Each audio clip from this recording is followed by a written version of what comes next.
जी बिस्मिल्लाहिर्रहमानिर्रहीम। बेटा क्लासेस हमने पहले देखी हैं, तो क्लासेस के अलावा एक और हमारे पास भी मैकेनिज़्म है जिसके ज़रिए से हम जो क्लास इम्प्लीमेंटेशन करते हैं वही काम हम कर सकते हैं, और वो मेथड है उसको हम स्ट्रक्ट कहते हैं, स्ट्रक्चर स्ट्रक्ट। पहले हम ये देखते हैं कि क्लास जो हम बनाते हैं, क्लास में आपको पता है कि क्लास के मेंबर्स डाटा मेंबर्स हो सकते हैं, क्लास में फंक्शंस आ सकते हैं। तो हम ये देखते हैं कि स्ट्रक्ट और क्लास, जो मैं ये कह रहा हूँ कि ये दोनों मतलब कि सेम है, या स्ट्रक्ट के जरिए से भी हम क्लासेस वाला कॉन्सेप्ट इम्प्लीमेंट कर सकते हैं। तो देखते हैं कि इन दोनों में डिफरेंस क्या है। तो थोड़ी चीज़ें इसमें इसमें इन दोनों का आपस में डिफरेंस है वो हम देख लेते हैं। सबसे पहले तो यह है कि क्लास बनाने के लिए हम कीवर्ड यूज़ करते हैं क्लास का, जबकि स्ट्रक्ट बनाने के लिए, स्ट्रक्चर बनाने के लिए हम कीवर्ड यूज़ करते हैं स्ट्रक्ट। ठीक है, एक तो ये इसमें डिफरेंस है। उसके अलावा क्लास का पता नहीं आपसे पहले डिस्कस हुआ है कि नहीं हुआ, कि क्लास के जो डाटा मेंबर्स होते हैं वो बाय डिफ़ॉल्ट वो प्राइवेट होते हैं। ठीक है जी, जो डाटा मेंबर्स हैं या जो उसके फंक्शन मेंबर्स हैं, जो मेंबर्स हैं क्लास के, हम यहाँ पे पहले एक क्लास, इसको ना मैं इस तरह से करता हूँ कि कोई एक्सेल की फ़ाइल ओपन कर लेता हूँ ताकि बात इजीली इसको हम कंपेयर कर सकें।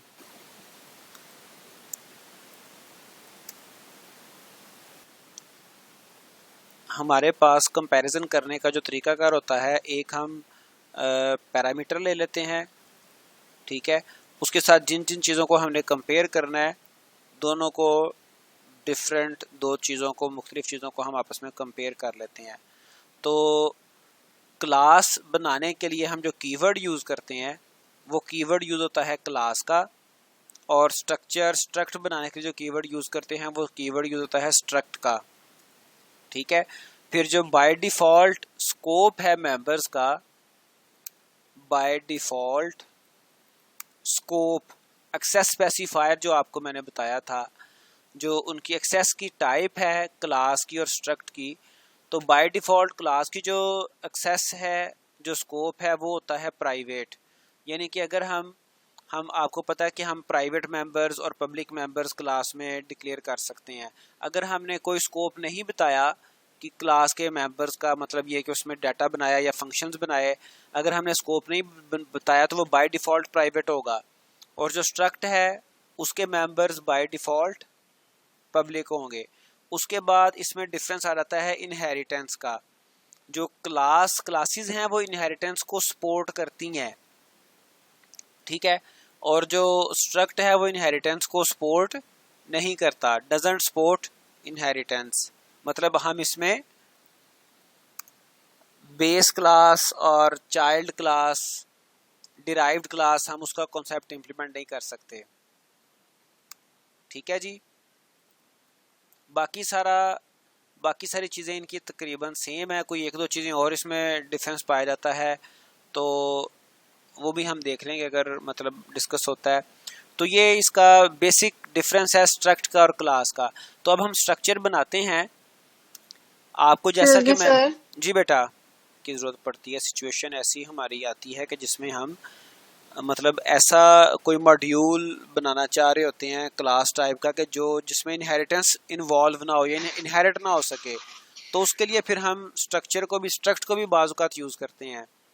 तो ऐसा नहीं होता कि हमारे पास अगर एक चीज़ ज़्यादा बेनिफिशियल है तो दूसरी चीज़ एग्जिस्ट ही ना करे या फिर वो पाई ही ना जाए।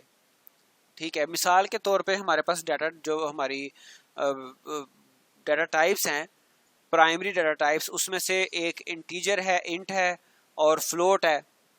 तो जो फ्लोट है उसमें डेसिमल पॉइंट्स आते हैं, जो इंट है उसमें होल नंबर्स आते हैं। ठीक है, अब नॉर्मली जो फ्लोटिंग पॉइंट है उसके बेनिफिट ज़्यादा हैं।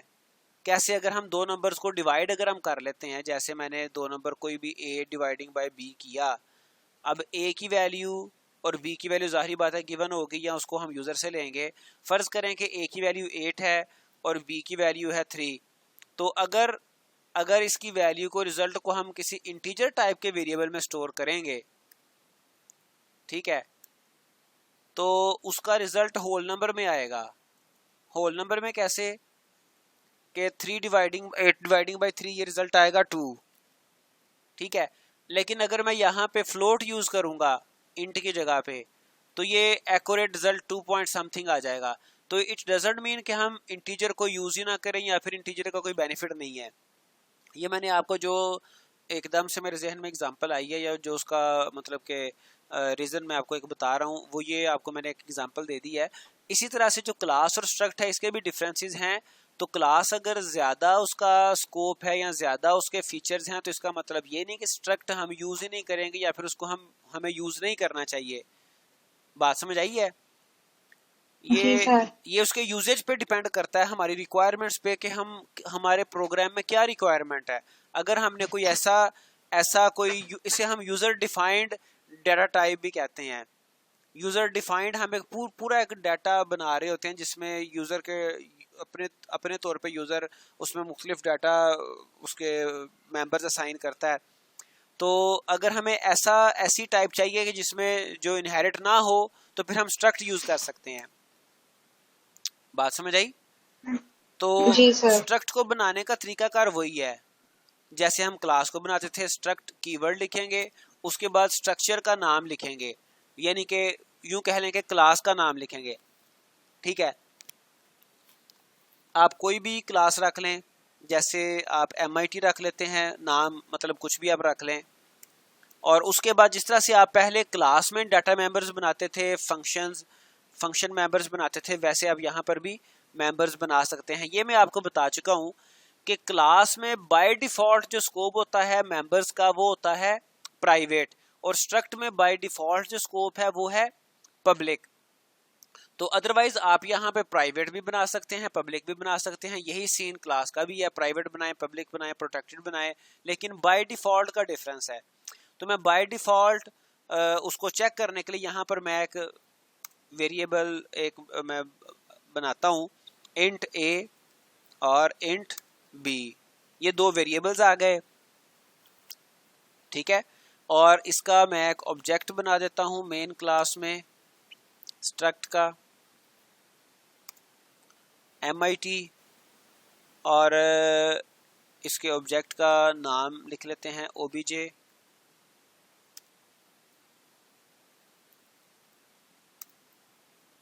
obj.a। ठीक है जी, और इसको मैं वैल्यू असाइन कर देता हूँ कोई भी 12, और obj.b इसको वैल्यू असाइन कर देता हूँ 13, और उसके बाद मैं सी आउट करवा देता हूँ sum of two variables of structure MIT, और यहाँ पे मैं SOBJ.a प्लस SOBJ.b दोनों को मैंने प्लस करवा दिया। ठीक है, इसको मैं सेव करता हूँ और उसके बाद मैं फाइल को कंपाइल एंड रन करूँगा। F11 शॉर्टकट की भी यूज़ की जा सकती है। तो मैंने इसको कंपाइल एंड रन किया जी, और आप ये देखें कि ये उसने sum of two variables of structure MIT 25 आ गया। ठीक है, अब यहाँ पर देखिए कि अगर ये हमारे पास जो डाटा मेंबर्स हैं स्ट्रक्ट के, अगर ये पब्लिक ना होते तो ये मैं इसको मेन मेथड में इसको मैं एक्सेस नहीं कर सकता था। मतलब ये कि इसका बाय डिफॉल्ट जो स्कोप है वो क्या है, पब्लिक है। तो सिर्फ कंपैरिजन के लिए हम यहाँ पर कोई एक क्लास भी बना लेते हैं ताकि वो कंपैरिजन हो जाए। यहाँ पर मैं क्लास बना लेता हूँ, उसका नाम मैं MIT2 रख लेता हूँ। ठीक है जी, और इसमें मैं कोई वेरिएबल बनाता हूँ इंट x और इंट y, और मेन क्लास में MIT2 का मैं ऑब्जेक्ट बनाता हूँ MIT2 obj। ठीक है जी, और मैं obj.a करूँगा। अब ये यहाँ पर उसने मुझे शो भी नहीं किए, इसके मेंबर्स शो भी नहीं किए, चूँकि दोनों ही A और B दोनों ही बाय डिफॉल्ट स्कोप के साथ प्राइवेट हैं। लेकिन फिर भी मैं ट्राई करता हूँ, x को मैं असाइन करता हूँ वैल्यू 32, और मैं obj डॉट y को असाइन करता हूँ 33। तो हालांकि पहले आपको पता है कि मैं obj डॉट लिखता था तो इसके जो मेंबर्स थे वो शो हो जाते थे, नहीं हो रहे, तो सिर्फ मैं आपको दिखाने के लिए कर रहा हूँ ये। इसको एग्जीक्यूट कंपाइल करूंगा तो देखिएगा ये एरर देगा। अभी ये एरर दे दिया है। एरर क्या आया है, कह रहा जी इंट टाइप का MIT2 कोई क्लास है, उसका मेंबर है x, ये प्राइवेट है, ठीक है। और इंट टाइप का MIT2 क्लास का y मेंबर है, ये भी प्राइवेट है, ठीक है। तो इसका जो बाय डिफॉल्ट जो स्कोप है वो क्या है, प्राइवेट। तो मैं इसको, मुझे एक्सप्लिसिटली इसका स्कोप पब्लिक करना पड़ेगा, ठीक है जी। तो जो स्ट्रक्ट है उसमें बाय डिफॉल्ट जो डाटा मेंबर्स हैं, जो फंक्शंस हैं, उनका स्कोप क्या होता है, वो पब्लिक होता है। जबकि जो क्लास है उसमें बाय डिफॉल्ट मेंबर्स का स्कोप प्राइवेट होता है। हमें उसको अगर पब्लिक करना है, हमने पब्लिक टाइप के मेंबर्स हमें डिक्लेयर करने हैं, बनाने हैं डाटा मेंबर्स, तो हमें ये पब्लिक यहाँ पे स्कोप बनाना पड़ेगा। जी अब्दुर्रहमान, क्वेश्चन। सर ऐसे कर सकते हैं कि अगर हम एक एक्सेस स्पेसिफायर जैसे प्राइवेट है, जी जी प्राइवेट में दो हम वेरिएबल डिक्लेयर करते हैं, बाद में पब्लिक में आते हैं, वहां फंक्शन बना लेते हैं ठीक और है। उसी फंक्शन के जरिए प्राइवेट जो प्राइवेट डाटा मेंबर हैं उनकी वैल्यूज यूजर से ले लेते हैं, बाद में पब्लिक वाले को ऑब्जेक्ट बना के असेस कर सकते हैं। पब्लिक वाले को मतलब ये तो आपने सही पहुंच गया ना कि आपने ये प्राइवेट मेंबर्स अगर बनाए, अगर मैं यहाँ पे स्कोप इसका फिनिश कर देता हूँ तो बाय डिफॉल्ट क्लास के डाटा मेंबर्स का बाय डिफॉल्ट स्कोप प्राइवेट है।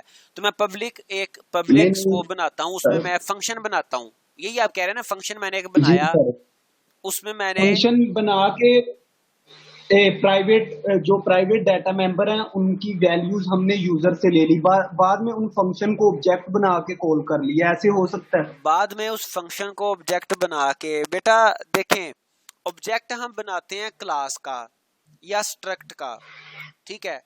हम पहली नहीं बात सर ये कि सॉरी, उस ऑब्जेक्ट बना के नहीं, वैसे उन फंक्शंस को कॉल कर लिया उसी हाँ, क्लास का बना के। उन फंक्शंस को हम कॉल कर सकते हैं, उस फंक्शन को हम तो कॉल सर अगर, इस तरह भी, तो इस तरह प्राइवेट डाटा मेंबर असेस हो जाएंगे ना। असल में प्राइवेट डाटा मेंबर्स कभी भी एक्सेस नहीं होते, हम सिर्फ उनकी वैल्यूज डिस्प्ले करवा लेते हैं बाय यूजिंग पब्लिक फंक्शंस, ठीक है।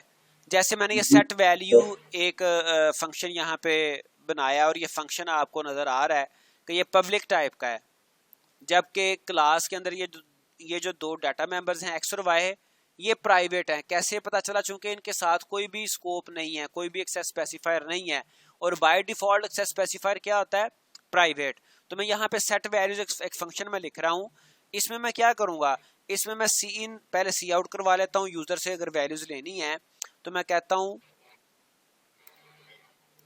सर यही सवाल मेरा है कि हाँ ऐसे असेस होंगे। मैं आपको बताता हूँ ना, ये मैंने सी आउट किया, एंटर वैल्यू फॉर एक्स, ठीक है जी। और इससे पहले मैं बैकस्लैशन करवा देता हूं। अच्छा, यहां से हम किस तरह से एक्सेस करते हैं वो मैं आपको दिखाता हूं कि हम इनडायरेक्टली वेरिएबल्स की वैल्यूज डिस्प्ले करवाते हैं, वेरिएबल एक्सेस नहीं होता। सीन मैंने कर लिया किस में, एक्स में। जब मैंने एक्स में सीन किया तो यहां पर ये वेरिएबल एक्सेस हो रहा है, लेकिन हम हैं कहां पे, क्लास के स्कोप में। हम इस वक्त क्लास की बाउंड्री में हैं, ये देखें, ओपनिंग करली ब्रेस और ये क्लोजिंग, यहां पे ये क्लास एंड हो रही है, इस जगह पे क्लास एंड्स। लेकिन क्लास के अंदर अंदर मैं प्राइवेट मेंबर को एक्सेस कर सकता हूं। फिर मैं x की वैल्यू ले ली, अब मैं y की वैल्यू लेने के लिए उसको यूजर को मैसेज प्रिंट करवाता हूं, एंटर वैल्यू फॉर y। तो ये अगर आपने सिर्फ अगर यही पूछ रहे हैं तो ये तो हमने पहले कॉन्सेप्ट डिस्कस कर लिया हुआ है, सीन मैंने y में करवा लिया, ठीक है। अब इनकी वैल्यूज तो साइन हो गई, वैल्यूज डिस्प्ले करवानी है, तो डिस्प्ले करवाने के लिए अगेन मुझे कोई पब्लिक टाइप का फंक्शन कोई भी शो वैल्यूज या कोई भी मुझे फंक्शन बनाना पड़ेगा, कोई भी नाम उसका हो सकता है, ठीक है। उसमें मैं क्या करूंगा, उसमें डिस्प्ले करवाऊंगा इनकी वैल्यूज को। क्या लिखूंगा मैं यहाँ पे, values of x and y, ठीक है। शुरू पे भी बैकस्लैश एन करवा देता हूं और यहाँ पे मैं इसकी वैल्यूज को डिस्प्ले करवाता हूं, एक्स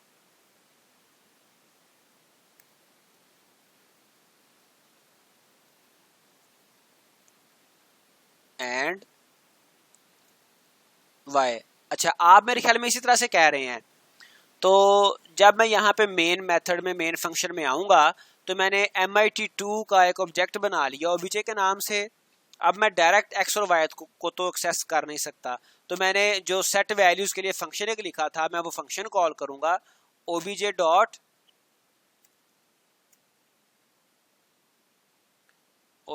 फंक्शन का क्या नाम है, फंक्शन का नाम है पब्लिक फंक्शन का सेट वैल्यूज, ठीक है जी। अच्छा, अब ये सेट वैल्यूज ये क्या कर रहा है, सिर्फ यूजर से वैल्यूज लेगा। तो मैंने ये फंक्शन कॉल कर लिया ओबीजे डॉट सेट वैल्यूज, ठीक है, और ओबीजे डॉट शो वैल्यूज, गालिबन यही इसका नाम था फंक्शन का, सेट वैल्यू और ये है सेट वैल्यू और शो वैल्यू, ठीक है जी। तो वैल्यूज नहीं है, वैल्यू है, तो यस मैं रिमूव कर दूंगा। अब मैं इसको कंपाइल एंड रन करूंगा। इसमें भी अगर आप देखें जो आप कह रहे हैं, इसमें हमने क्लास के बाहर वेरिएबल्स को एक्सेस नहीं किया, हमने एक ऐसा मैकेनिज्म बना लिया कि हम क्लास के बाहर वेरिएबल्स की वैल्यूज को डिस्प्ले करवा पा रहे हैं।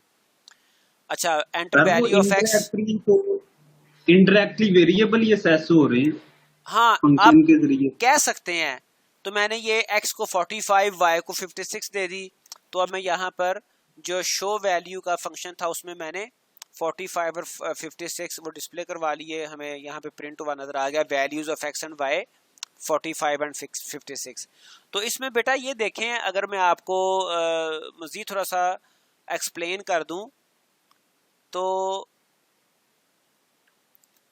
अच्छा एक्सेस कराने से क्या मुराद है, आपके क्वेश्चन के आंसर में ही एक्सेस कराने से मुराद ये है कि ये जो मेरे वेरिएबल्स हैं ना, इनको मैं क्लास के बाहर, जो भी मेरा क्लास का स्कोप है, यानी कि यहाँ पर ये क्लास एंड हो रही है, इस क्लास के बाहर मैं इसका नाम यूज करूं।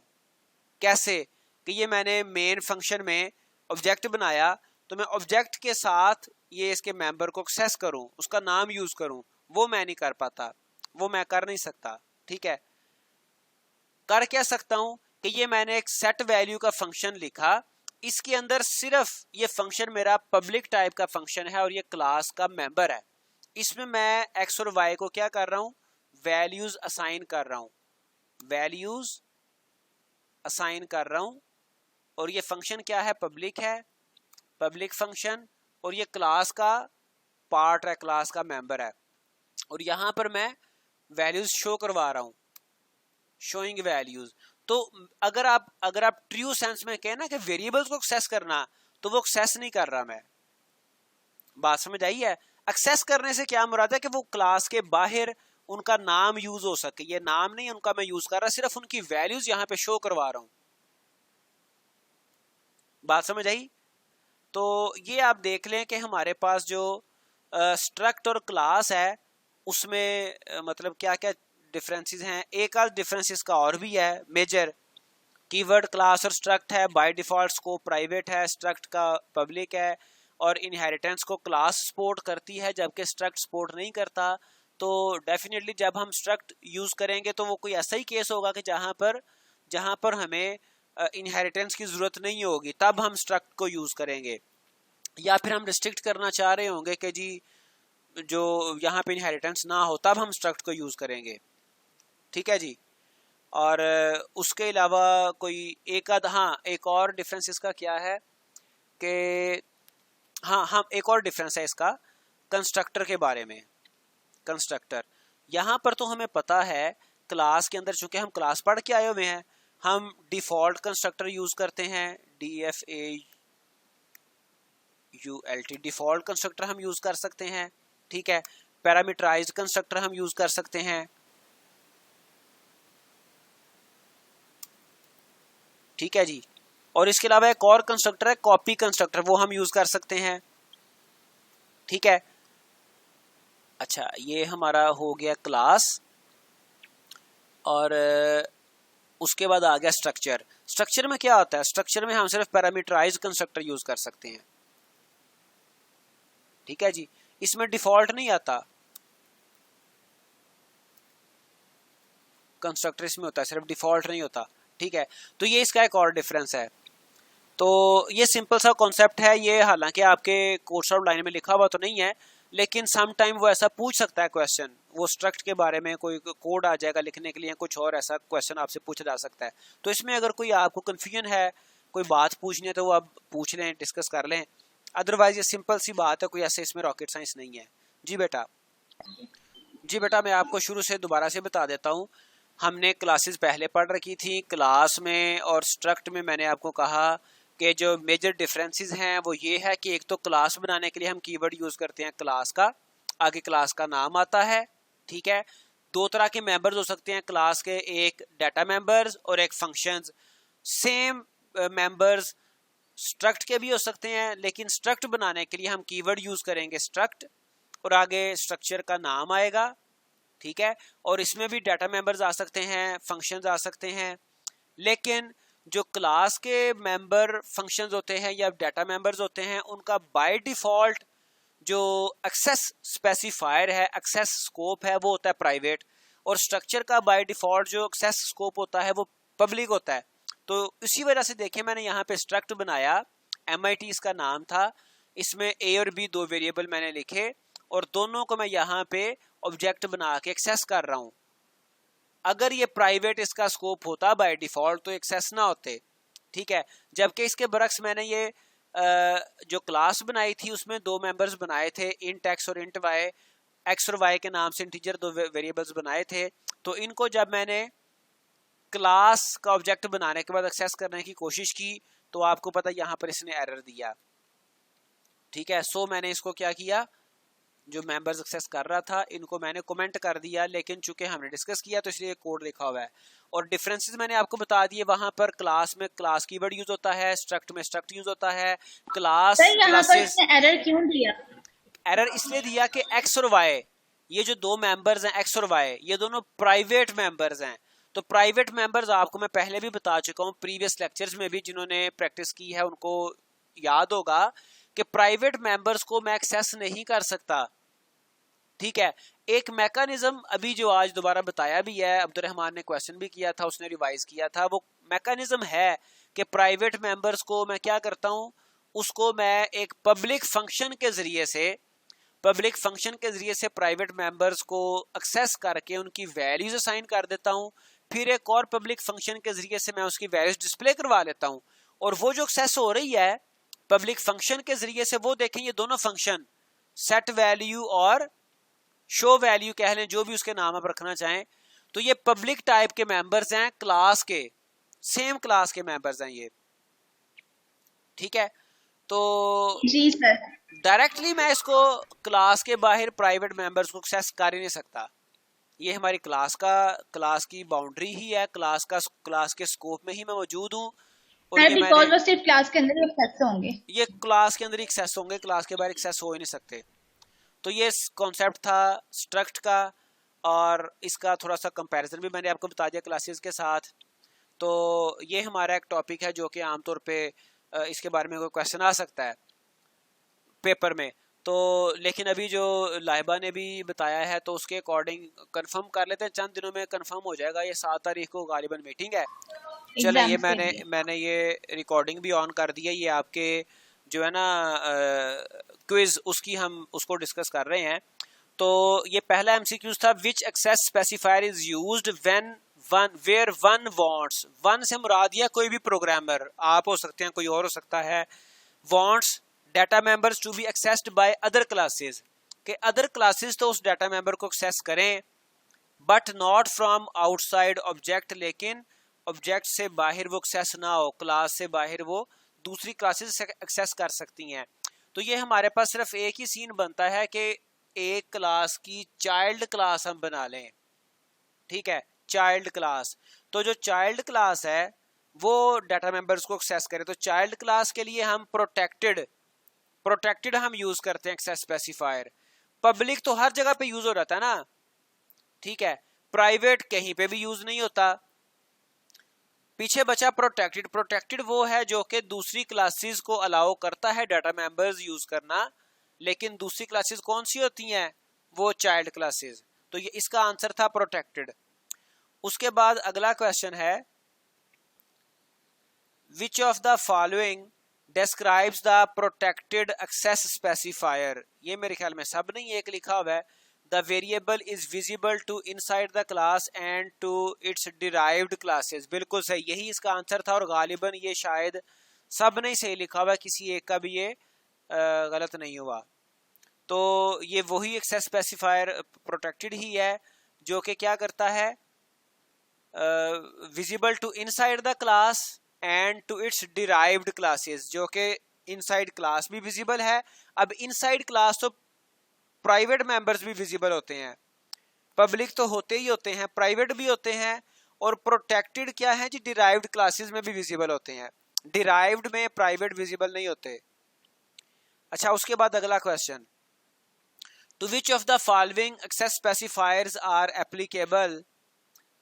एक्सेस स्पेसिफायर किस किस पर एप्लीकेबल होते हैं, member data, both member data and function. तो बेटा ये मेंबर डाटा और फंक्शन दोनों पे एप्लीकेबल होते हैं, सिर्फ डाटा पर नहीं होते, फंक्शन भी साथ है, ठीक है जी।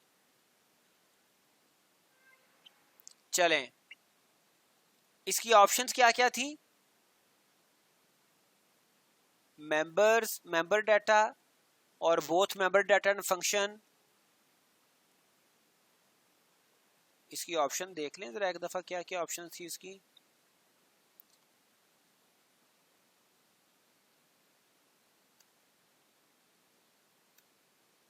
यहां से डिस्कस कर सकते हैं हम, इधर से हमें ज्यादा थोड़ा सा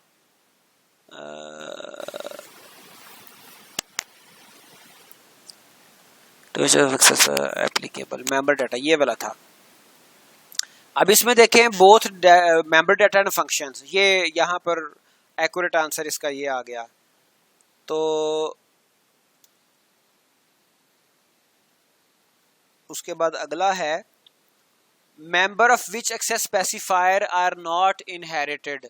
अच्छा, कौन से एक्सेस स्पेसिफायर के मेंबर्स इनहेरिट नहीं होते, पब्लिक तो हो जाते हैं, प्रोटेक्टेड है ही इनहेरिटेंस के लिए, तो प्राइवेट इसका आंसर है कि प्राइवेट के जो सॉरी प्राइवेट है सर इसका। हाँ, प्राइवेट एक्सेस स्पेसिफायर के जो मेंबर्स हैं वो इनहेरिट नहीं होंगे, ठीक है जी।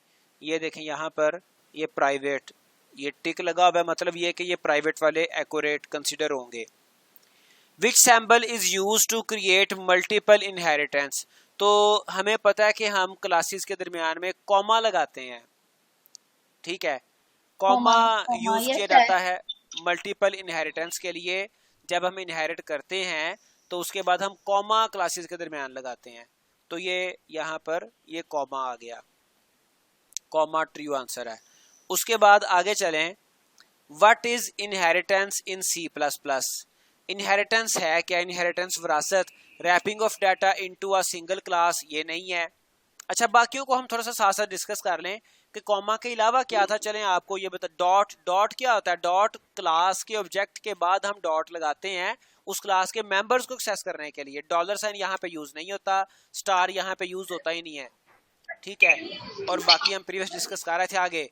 इनहेरिटेंस क्या है, wrapping of data into a single class, ये इनहेरिटेंस नहीं है, ये तो क्लास के अंदर हम डाटा को एक क्लास में रैप कर लेते हैं। Deriving new classes from existing classes, ये इसका एक्यूरेट आंसर है। डिराइविंग न्यू क्लासेस, इनहेरिटेंस में क्या होता है, हम नई क्लासेस डिराइव करते हैं, बनाते हैं, जो पहले से क्लासेस मौजूद हैं उनको यूज करते हुए, ठीक है। ओवरलोडिंग भी कुछ और होती है, वो इनहेरिटेंस का उसके साथ कोई ताल्लुक नहीं है। और क्लासेस विद सेम नेम, ये भी इनहेरिटेंस नहीं है, ठीक है। तो ये फर्स्ट ऑप्शन थी, ये सेकंड वाली deriving new classes from existing classes. उसके बाद अगला क्वेश्चन आ गया, विच specifier makes all the data members and functions of base class inaccessible by the derived class। बेटा ये किसी का माइक ऑन है, ये काइंडली ऑफ कर लें। अब ये देखें यहाँ पर क्वेश्चन को जरा समझने की भी कोशिश किया करें। यहाँ पर एक्सेसिबल की बजाय इनएक्सेसिबल कर दिया, मतलब एक्सेस नहीं हो सकते। Which specifier makes all the data members and functions of base class inaccessible by the derived. तो डिराइव्ड क्लास में पब्लिक मेंबर्स भी एक्सेसिबल हैं, प्रोटेक्टेड भी एक्सेसिबल हैं, प्राइवेट वो एक्सेस स्पेसिफायर है जो कि इनएक्सेसिबल कर देता है। तो इसका आंसर क्या हुआ? प्राइवेट। ठीक है जी। अच्छा, उसके बाद अगला question, what is the order of constructors call when the object of derived class B is declared provided class B is derived from class A. तो क्या ऑर्डर होगा? ये क्वेश्चन गालिबन इसकी हमने प्रैक्टिकली नहीं किया था, डिस्कशन हुई होगी कि पहले इसका ऑर्डर क्या होता है, किस ऑर्डर के साथ ये मतलब कंस्ट्रक्टर इसका कॉल होगा। वेट अ मिनट बेटा, कॉल आ रही है, 1 मिनट। अस्सलाम वालेकुम। ठीक है, तो क्लास ए पेरेंट है, क्लास बी चाइल्ड है, तो कंस्ट्रक्टर किस तरतीब से कॉल होंगे? ठीक है, तो पहले पेरेंट कंस्ट्रक्टर कॉल होता है, तो constructor A, constructor of A followed by B, constructor of B followed by A, ये इसका आंसर है सेकंड वाला। Constructor of A followed by पहले वाला कि पहले पेरेंट का कॉल होगा कंस्ट्रक्टर, उसके बाद चाइल्ड का होगा। ये इसका पहले वाला आंसर है कि पहले पेरेंट का कॉल होगा, उसके बाद चाइल्ड वाला कॉल होगा। ठीक है जी। उसके बाद डिस्ट्रक्टर, डिस्ट्रक्टर बिल्कुल इसके उलट होते हैं। डिस्ट्रक्टर पहले चाइल्ड का, उसके बाद पेरेंट का। ठीक है, तो इसमें बी ऑप्शन, इसमें B option, destructor of B followed by A. तो कंस्ट्रक्टर पहले पेरेंट का कॉल होता है, डिस्ट्रक्टर पहले चाइल्ड का कॉल होता है। फिर उसके बाद what is the role of a constructor in a class. तो क्लास में कंस्ट्रक्टर का रोल क्या होता है? कंस्ट्रक्टर इसके नाम से जाहिर है। To modify the data member when required, whenever required. To destroy, ये तो नहीं है। To initialize the data members of an object when it is created. तो क्रिएट करते वक्त भी हम इसको लाजमी नहीं कंस्ट्रक्ट करें।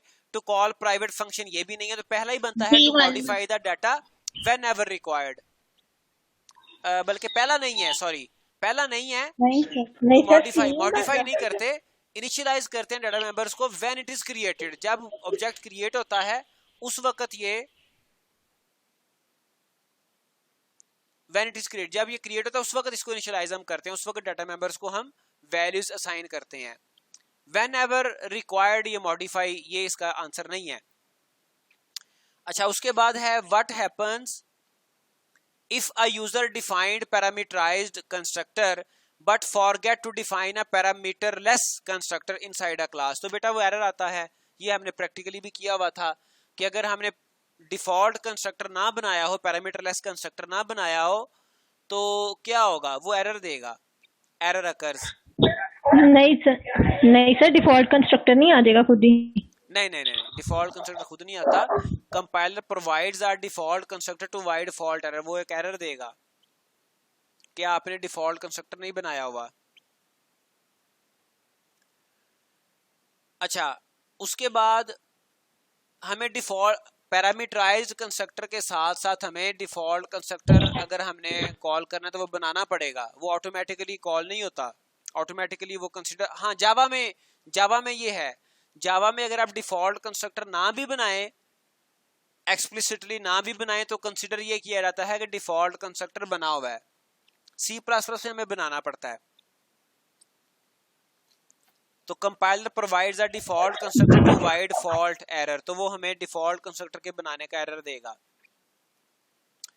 उसके बाद how constructors are different from other member functions of the class, कैसे डिफरेंट होते हैं? अच्छा, constructor has the same name as the class, इनका नाम भी सेम होता है।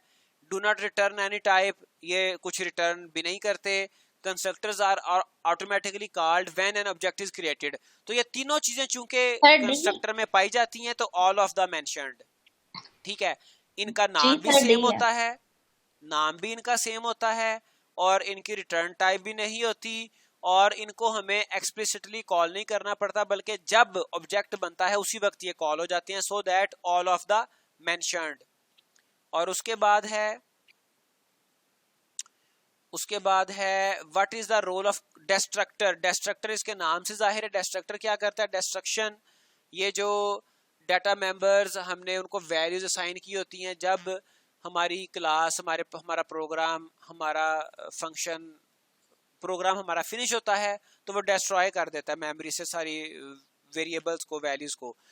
टू मॉडिफाई तो नहीं करता। Destroy an object when the life time of an object ends, तो यही इसका आंसर है। इनिशियलाइज भी नहीं करता, प्राइवेट मेंबर्स को कॉल भी नहीं करता, तो इसका डिस्ट्रॉय करता है। ठीक है जी, to destroy an object when its life time is ends. उसके बाद what is syntax of defining destructor. तो डिस्ट्रक्टर से पहले हमें पता है कि ये टिल्डे का साइन आता है, टिल्डे का साइन, और डिस्ट्रक्टर के बाद ये सेमीकोलन नहीं आते। टिल्डे जो दो जगह पे आ रहा है, तो सेमीकोलन आमतौर पे ना तो कंस्ट्रक्टर के बाद आते ही नहीं, कंस्ट्रक्टर के ये स्कोप के एंड पे, ना डिस्ट्रक्टर के आते हैं। ये उसने बिल्कुल ही अलग से कॉन्सेप्ट दिया हुआ है, तो इसकी सेकंड ऑप्शन इसकी करेक्ट इसका आंसर है। उसके बाद है when destructors are called. Destructor कब कॉल होते हैं? डिस्ट्रक्टर हम when a program ends, when a function ends, when a delete operator is used, all of the above mentioned। तो डिस्ट्रक्टर आमतौर पे पहली बात तो ये है कि हम इसको कॉल करते नहीं, ऑटोमेटिकली कॉल्ड होते हैं, एक बात। और दूसरी बात ये कि जब ये प्रोग्राम खत्म होगा उस वक्त कॉल हो सकते हैं, जब फंक्शन खत्म होगा उस वक्त कॉल हो सकते हैं। मतलब ये कि जब ऑब्जेक्ट का लाइफ टाइम फिनिश होना ना, उस वक्त ये डिस्ट्रक्टर कॉल होंगे। तमाम सूरतों में से कोई भी सूरत आ जाए, डिलीट ऑपरेटर यूज हो जाए, फंक्शन एंड हो जाए, प्रोग्राम एंड हो जाए, तो डिस्ट्रक्टर कॉल हो जाएगा ऑटोमेटिकली, हमें कॉल नहीं करना पड़ता। तो ये आपका क्विज था, और इसमें से मैंने पूछना सोफिया से सिर्फ ये था कि 15/15 कैसे आ गए? सर 2 पे तुक्के लगाए थे, बाकी अच्छा, मैंने कर लिए। आप 2 सर आगे कंस्ट्रक्टर डिस्ट्रक्टर वाला वो बिल्कुल ही समझ नहीं था लग रहा, वो फिर मैंने पता नहीं कैसे ए नहीं, बी कौन कर सा दिया, समझ मुझे कौन सा समझ नहीं नहीं लग रहा? लगी।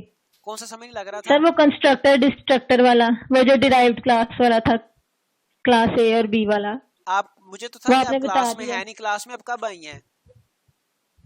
कब? अभी अभी क्लास कब ज्वाइन किया? पहले तो आप क्लास में नहीं थी गालिबन शुरू पे। 5:23 पे सर आए चले हैं, मैं 10 आपको मिनट वो पहले। दोबारा बता देता हूँ, जो जिसमें आपको डाउट है ना वो मैं आपको जी दोबारा बता सर। देता हूँ। दोबारा बताइएगा कौन सा क्वेश्चन आप कह रहे हैं? सर वो जो कंस्ट्रक्टर डिस्ट्रक्टर वाला था ना, एक 2 थे जो सिमिलर थे, डिराइव्ड क्लास वाले थे। हाँ, ये वाला ऑर्डर वाला। सीक्वेंस वाला, ऑर्डर वाला। जी वो सर, बेटा जी सर। मैंने आपको बताया है कि आमतौर पे ये कंस्ट्रक्टर और डिस्ट्रक्टर की कॉलिंग की बात है कि जब इनहेरिटेंस हो रही हो, डिराइव्ड क्लास। तो जो चाइल्ड क्लास है ना, चाइल्ड क्लास में अगर कंस्ट्रक्टर हो और पेरेंट क्लास में भी कंस्ट्रक्टर हो, तो उसका सीक्वेंस क्या होगा? तो सीक्वेंस, कंस्ट्रक्टर जो कॉल होते हैं, कंस्ट्रक्टर पहले पेरेंट का कॉल होता है, कंस्ट्रक्टर ऑफ ए पहले कॉल होगा, पेरेंट का पहले कॉल होगा, फॉलोड बाय बी, फिर उसके बाद फॉलो कौन करेगा? बी उसको फॉलो करेगा, बाद में चाइल्ड का कॉल होगा। ठीक है, कंस्ट्रक्टर पहले पेरेंट का कॉल होता है और उसके बाद चाइल्ड का कॉल होता है। ठीक है, और अगर डिस्ट्रक्टर की बात करें तो डिस्ट्रक्टर उसके उलट होता है। डिस्ट्रक्टर पहले पेरेंट का कॉल नहीं होता, डिस्ट्रक्टर पहले चाइल्ड का कॉल, डिस्ट्रक्टर ऑफ बी और उसके बाद फॉलोड बाय ए। पहले चाइल्ड का कॉल होगा डिस्ट्रक्टर, उसके बाद पेरेंट का कॉल होगा। ये इसका कॉन्सेप्ट था। जी सर, ठीक है। ठीक है, यही समझ ही नहीं थी आ रही, पता नहीं कैसे मैंने कर दी, मुझे नहीं समझ लगी, मेरे तो ये था गलत होंगे, चलें दोनों ही गलत बहरहाल होंगे। ठीक है, जिसके जो भी आंसर है, लेकिन आप इसको अब ये देख लें कि फाइनल टर्म के लिए प्रिपेयर होना है। तो अभी जी कुछ और टॉपिक भी मैं आपको स्टार्ट करवाना चाह रहा था, वो थोड़ा छोटा सा टॉपिक पढ़ लें फिर। क्या कहते हैं? ये प्रीवियस में आपको डिलीट कर देता हूँ। सर जैसे आप कहते हैं। चलें हम थोड़ा सा डिस्कस कर लेते हैं, छोटा सा टॉपिक है। तो टॉपिक है, टॉपिक का नाम है फ्रेंड फंक्शन। Friend function. अब हम पहले ये देखते हैं कि फ्रेंड फंक्शन होता क्या है। अच्छा, इसको फ्रेंड फंक्शन को बनाने के लिए सबसे पहले हमें फ्रेंड कीवर्ड यूज करना पड़ता है। ठीक है, फ्रेंड फंक्शन आमतौर पे इनसाइड क्लास ये डिक्लेयर होता है। किसी भी क्लास के स्कोप के अंदर डिक्लेरेशन इसकी होती है, और इसकी जो बॉडी है डेफिनेशन इसकी आउटसाइड क्लास होती है। ठीक है, और ये जो फ्रेंड फंक्शन है, टॉप पे पहले लिख दें फ्रेंड फंक्शन। जो फ्रेंड फंक्शन है ये आमतौर पे कैपेबल होता है, capable to access private protected. Public तो सबसे पहले है ना, पब्लिक तो हर फंक्शन ही एक्सेस कर सकता है ना, पब्लिक मेंबर्स तो हर जगह पे एक्सेसिबल हैं। तो ये फ्रेंड फंक्शन पब्लिक, प्राइवेट और प्रोटेक्टेड डाटा मेंबर्स को भी एक्सेस कर सकता है। ठीक है, तो इसका सिंपल सा कॉन्सेप्ट है, क्लास के अंदर हम इसको डिक्लेयर करते हैं और क्लास के बाहर हमने इसकी बॉडी, इसकी डेफिनेशन देनी होती है। एक और इसका फीचर है, वो क्या है कि हम इसको कॉल करते हैं डायरेक्टली। वी कैन की बजाय इट इज कॉल्ड डायरेक्टली, मतलब यह कि without reference of object, without object reference. ठीक है जी, हमें क्लास के ऑब्जेक्ट के रेफरेंस के साथ इसको एक्सेस करने की जरूरत नहीं होती, बल्कि हम इसको डायरेक्टली एक्सेस कर सकते हैं, फ्रेंड फंक्शन। तो फ्रेंड फंक्शन को हम देखते हैं ये कैसे इंप्लीमेंट किया जाता है। रिकॉर्डिंग हो रही है, तो सबसे पहले हम कोई भी क्लास बना लेते हैं जिसमें हमने फ्रेंड फंक्शन डिक्लेयर करना है, हमने फ्रेंड फंक्शन बनाना है। ठीक है, हम एक क्लास बना लेते हैं कोई सी भी, जैसे क्लास MIT मैंने बना ली। ठीक है जी, इसमें मैं ये चूंकि मैंने इसका कोई स्कोप नहीं दिया, int roll number, it means कि ये जो डाटा मेंबर है ये क्या होगा, ये होगा प्राइवेट। अभी मैं आपको बताया, मैं वेट कर रहा हूं कि आप मुझे इसका आंसर करें। तो ये इसका चूंकि क्लास है, क्लास के अंदर जो बाय डिफॉल्ट एक्सेस होती है वो प्राइवेट होती है। तो मैंने रोल नंबर एक वेरिएबल बनाया और इसको मैंने ये प्राइवेट रख दिया, प्राइवेट है ये।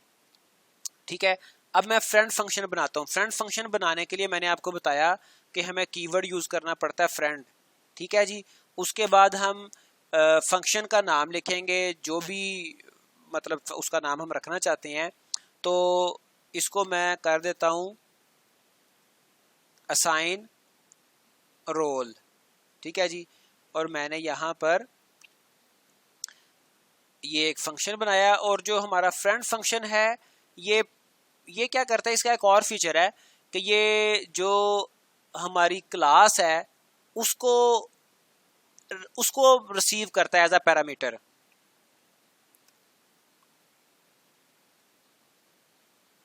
स्क्रीन शो किस को बेटा स्क्रीन शो नहीं हो रही, मैंने तो ये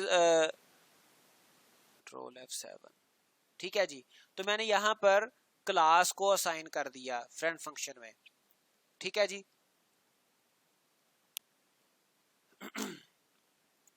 अब आप ये देखें कि मैं क्लास के स्कोप से बाहर आ गया हूं। ये यहाँ पे क्लास हमारी एंड हो रही है, क्लास एंड, ये क्लास यहाँ पे एंड हो गई।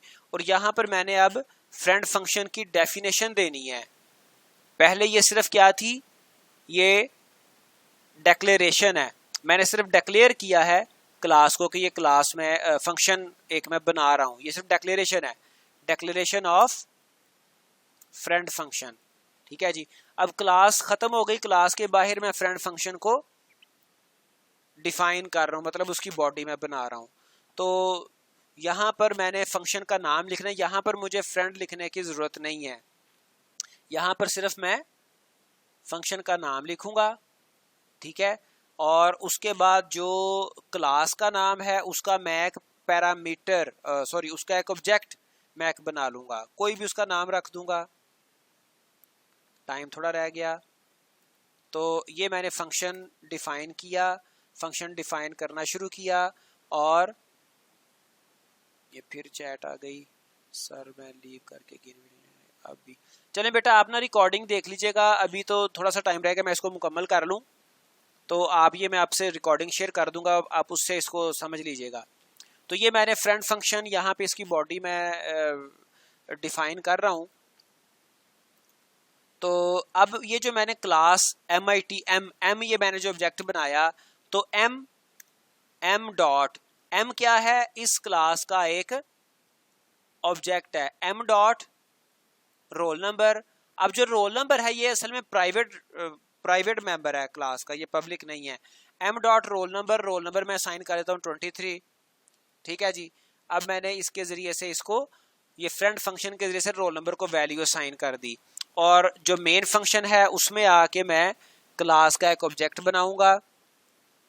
क्लास मेरी है MIT और इसका मैंने ऑब्जेक्ट बना दिया, और उसके बाद मैं क्या करता हूँ, मैं सी आउट करता हूँ, डिस्प्ले करवाता हूँ, और यहाँ पे मैं लिख देता हूँ roll number of student is. ठीक है जी। रोल नंबर में डिस्प्ले मैंने करवाना है, तो जो मैंने फ्रेंड फंक्शन बनाया था मैं उसको यूज करूंगा रोल नंबर की वैल्यू या रोल नंबर को डिस्प्ले करवाने के लिए। और आपको मैं ये बता चुका हूं कि फ्रेंड फंक्शन को हम ऑब्जेक्ट के साथ हम उसको मतलब ये कि कॉल नहीं करते, डायरेक्ट कॉल हो जाता है असाइन रोल।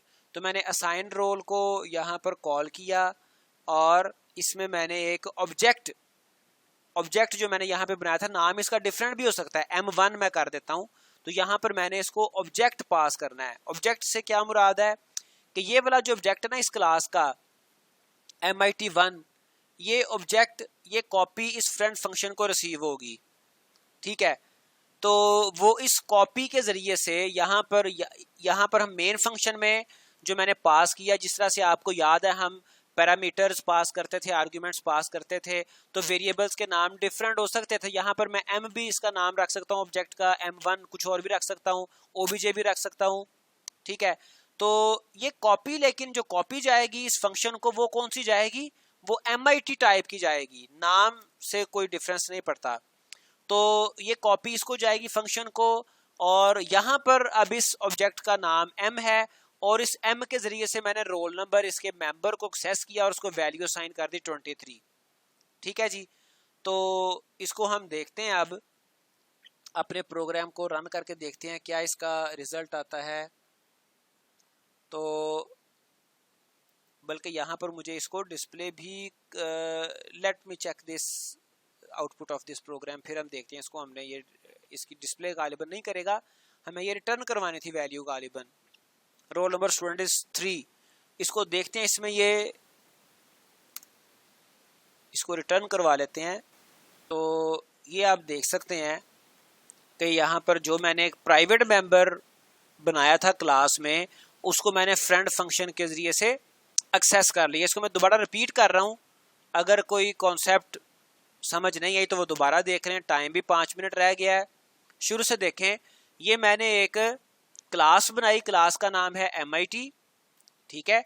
इस क्लास के अंदर एक इंटीजर टाइप का मैंने वेरिएबल बनाया रोल नंबर, और उसके बाद मैं यहाँ पर फ्रेंड फंक्शन बना रहा हूँ। और ये भी याद रखें कि फ्रेंड फंक्शन जो होता है ना, इसको आप किसी भी एक्सेस स्पेसिफायर में लिख सकते हैं, किसी भी स्कोप में लिख सकते हैं। ठीक है। Friend function can be written in any scope, ये स्पेसिफायर कह लें, एक्सेस स्पेसिफायर। तो लाजमी नहीं है कि आपने इसको पब्लिक रखना है या प्राइवेट रखना है या प्रोटेक्टेड, जिस मर्जी स्कोप में ये लिखा जा सकता है। तो यहां पर देखें मैंने सिर्फ फ्रेंड कीवर्ड यूज किया। ठीक है। और फ्रेंड कीवर्ड के बाद मैंने इसकी रिटर्न टाइप लिखी और मैंने फंक्शन का नाम लिखा, और यहां पर क्लास इंस्टेंस, क्लास का नाम यहाँ पे मैं लिखूंगा, क्लास इंस्टेंस यहाँ पे मैं पास करूंगा। इसने ये आर्गुमेंट लेना है, क्लास टाइप का ये एक इंस्टेंस लेगा जो ये जिस क्लास में फ्रेंड फंक्शन लिखा जाएगा उस टाइप का ये एक इंस्टेंस, एक ऑब्जेक्ट रिसीव करेगा। ठीक है जी, चले रिकॉर्डिंग बेटा मैं सेंड कर दूंगा। तो ये मैंने सिर्फ इसको फंक्शन को क्या किया, डिक्लेयर किया है। अब इसकी जो बॉडी आएगी, इसकी जो डेफिनेशन आएगी वो क्लास के बाद आएगी। देखें क्लास यहाँ पे एंड हो गई। अब यहाँ पे क्लास एंड होने के बाद मैंने फ्रेंड फंक्शन की डेफिनेशन दी, इसकी बॉडी मैंने लिखी। यहाँ पर अब दोबारा मुझे फ्रेंड लिखने की जरूरत नहीं है, सिर्फ मैं फंक्शन लिखूंगा, मतलब उसकी रिटर्न टाइप, फंक्शन का नाम और जो उसने पैरामीटर लेना है, ये इसने रिसीव क्या करना है, क्लास टाइप का एक ऑब्जेक्ट, एक इंस्टेंस रिसीव करेगा, वो मैंने यहाँ पे पास कर दिया, लिख दिया। और उसके बाद मैंने क्या किया, उसके बाद मैंने ये जो MIT क्लास टाइप का ऑब्जेक्ट एक मैंने लिखा, M इसका नाम कुछ भी रख सकते हैं, M रख लें, OBJ रख लें, ABC रख लें, ऑब्जेक्ट का नाम आपने देना है। तो उस ऑब्जेक्ट के जरिए से मैंने इस क्लास के मेंबर को, रोल नंबर को एक्सेस किया और उस रोल नंबर को मैंने वैल्यू दे दी 23, चूंकि इंटीजर टाइप का वेरिएबल था, प्राइवेट था, तो मैं इसको कोई भी इंट टाइप की वैल्यू दे सकता हूँ। 23 वैल्यू दी और इस वैल्यू को मैंने रिटर्न करवा लिया, m डॉट रोल नंबर को रिटर्न करवा लिया। और उसके बाद मेन फंक्शन में देखिए मैंने क्या किया, जो मेरा MIT क्लास थी उसका मैंने एक ऑब्जेक्ट बनाया, सी आउट मैंने यहाँ पे यूज किया। और यहाँ पे मैंने देखें सबसे अहम बात ये देखें कि मैंने इस फंक्शन को, फ्रेंड फंक्शन को, without object of MIT class, MIT class का ऑब्जेक्ट लिखे बगैर इसको मैं एक्सेस कर रहा हूँ। असाइन रोल और आगे मैं इसमें पास कर रहा हूँ ऑब्जेक्ट, इस क्लास का ऑब्जेक्ट, तो मैं इसको डायरेक्ट इसको मैं एक्सेस कर रहा हूँ। तो जब मैंने यहाँ पे ऑब्जेक्ट पास किया क्लास का, तो ये ऑब्जेक्ट इस फंक्शन को पास हुआ और उसके प्राइवेट मेंबर को हमने एक्सेस किया और उसकी वैल्यू हमने यहाँ पे डिस्प्ले करवा ली। तो ये फंक्शन है फ्रेंड फंक्शन। हालांकि ये भी आपके कोर्स में नहीं है, लेकिन ये जो आपका जिस यूनिवर्सिटी फैसलाबाद के BS के पेपर्स है ना, BS IT, BS CS, उन पेपर्स में ये क्वेश्चन आया हुआ है, उनकी फिर डेफिनेटली कोर्स आउटलाइन में भी होगा। तो मैंने एहतियातन सिर्फ ये इसलिए करवा दिया है कि अगर कोई ऐसा टीचर आपको मतलब पेपर बना देता है जो कि BS IT को, BS CS को भी पढ़ा रहा है, वो इधर भी आपको ये क्वेश्चन ना दे दे, हो सकता है उसने अपनी क्लास को भी पढ़ाया और यहाँ पे भी क्वेश्चन दे दे, तो मैंने इसलिए आपको ये करवा दिया। इसके अलावा एक और टॉपिक है कॉपी कंस्ट्रक्टर का, वो भी आपके नहीं है कोर्स में, वो भी हम इंशाल्लाह नेक्स्ट क्लास में उसको भी देखेंगे कॉपी कंस्ट्रक्टर को। और उसके अलावा जो हमारे कंटेंट्स रह गए हैं वो हमने शुरू पे लिखे थे, वो क्या थे, वो ये टॉपिक्स हैं जो कि हमारे अभी रहते हैं पढ़ने वाले। डिजाइन प्रोसेस, ऑपरेटर ओवरलोडिंग रहता है, इंपॉर्टेंट टॉपिक है, वर्चुअल फंक्शन रहता है और IO फाइल प्रोसेसिंग, ये 4 टॉपिक। और एक आपको कॉपी कंस्ट्रक्टर और इंशाल्लाह ताला वो मैं करवाऊंगा, ये टॉपिक हमने कवर करने हैं। लेकिन पहले अब कॉपी कंस्ट्रक्टर से पहले मैं ये आपको ये टॉपिक्स जो हमारे मेन है ये हम पहले कवर करेंगे। तो टाइम हमारा तकरीबन मुकम्मल